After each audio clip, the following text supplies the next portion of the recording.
పోతే పోనీలే, నీకు నేనున్నా, నువ్వేం బాధపడతలే. కదా పట్టేలుకుంటాను. ఏం కావాలో తీసుకో. సరే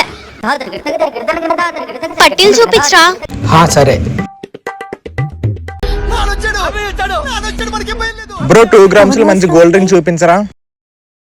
ఫ్లాష్ బ్యాక్. నువ్వు నాకు ఫోన్ వాడుకోవడానికి ఇవ్వట్లేదు, నేను వెళ్ళిపోతా మా పుట్టింటికి. ఎందుకు పుడతారో కూడా తెలియదు. చూసిన చాలు గానీ నీకేం కావాలో తీసుకోరా చెల్లి, మన దగ్గర బోల్డ్ డబ్బులు ఉన్నాయి. సరే అనియా. ఎవరికి మళ్ళీ అవ్వకు బ్రో, రేట్ ఎంత ఎక్కువైనా పర్వాలేదు. బాగున్నట్టుంది బ్రో. దీని కాస్ట్ ఎంత? 25,000 సార్. సరే అమ్మ వేసుకుని రింగ్ ఎంతకి వెళ్తుంది? ఆ రింగ్ 15,000 వస్తుంది. బాగుంది, ఇది బిల్ చేసే బ్రో. సార్ కార్డా క్యాషా? లతిక కార్డా క్యాషా? హే నాకేం సంబంధం? నీకు ఆ రింగ్ ఇచ్చి 2 సంవత్సరాలు అయ్యింది, దానికి వడ్డీ 10,000, మొత్తం 25,000 కట్టేసే.